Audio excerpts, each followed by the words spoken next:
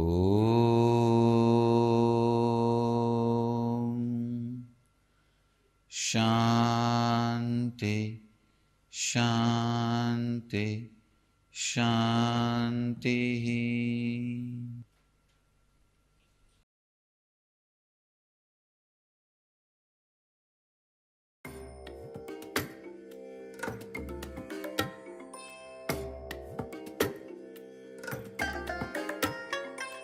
I bless you all. Let you all open all your three eyes and manifest the powers of Mahasadashiva. Om Nityananda Paramashivoham. Om Nityananda Paramashivoham. Om Nityananda Paramashivoham. Om Nityananda Paramashivoham. Om Nityananda Paramashivoham. Om Nityananda Paramashivoham. Om Nityananda Paramashivoham. Om Nityananda Paramashivoham. Om Nityananda Paramashivoham. Om Nityananda Paramashivoham. Om Nityananda Paramashivoham. Om Nityananda Paramashivoham. Om Nityananda Paramashivoham.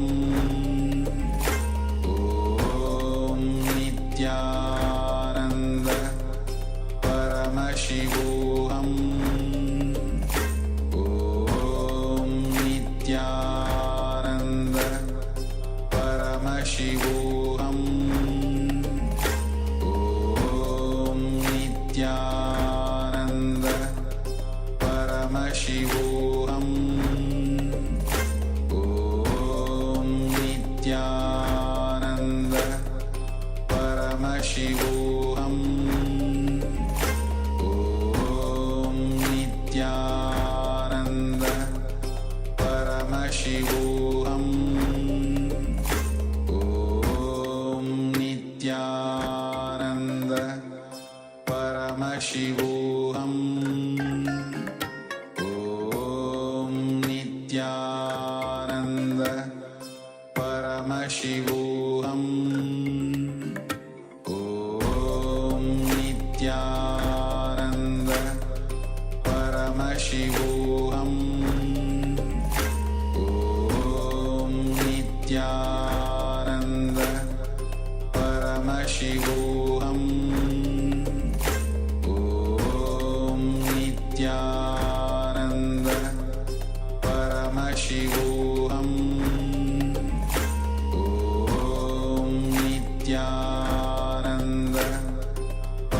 Paramashivoham. Om Nityananda Paramashivoham. Om Nityananda Paramashivoham. Om Nityananda Paramashivoham.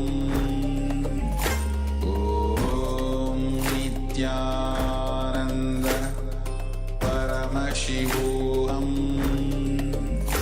Om Nityananda.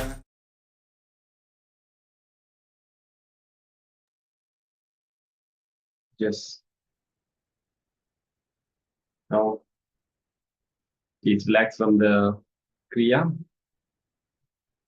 After this powerful Kriya, in Kriya for awakening our Kundalini and wealth consciousness, now let's enter into the power manifestation.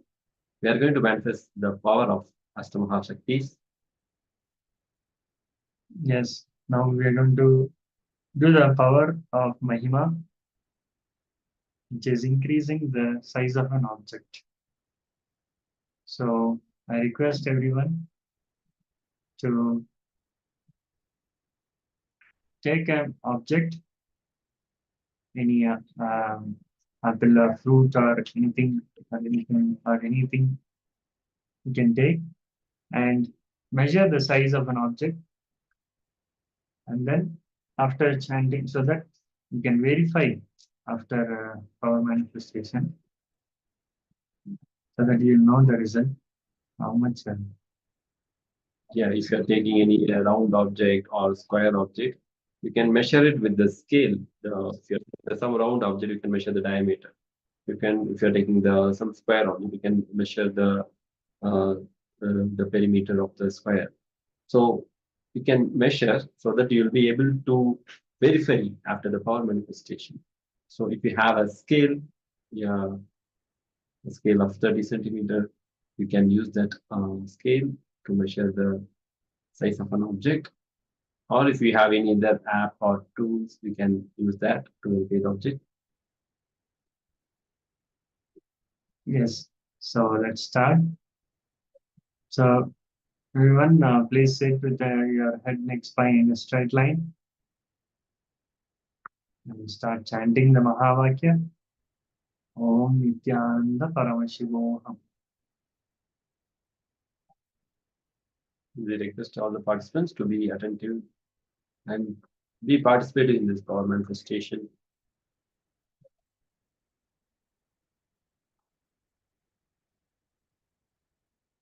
And let's chant the Mahavakya and start the power manifestation.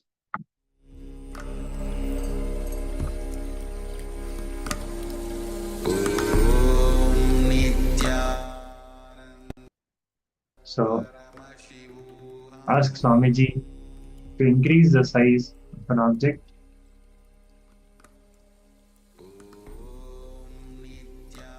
And command your body, command the object to increase the size.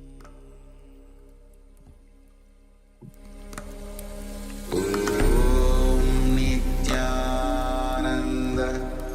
Paramashivoham.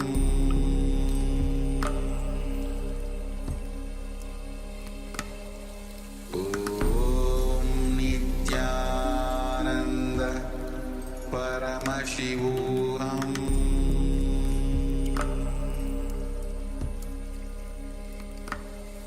Om Nityananda Paramashivoham.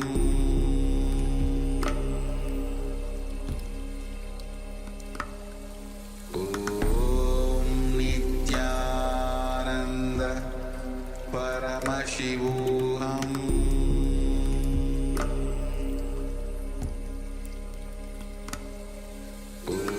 Om Nityananda Paramashivoham. Om Nityananda Paramashivoham.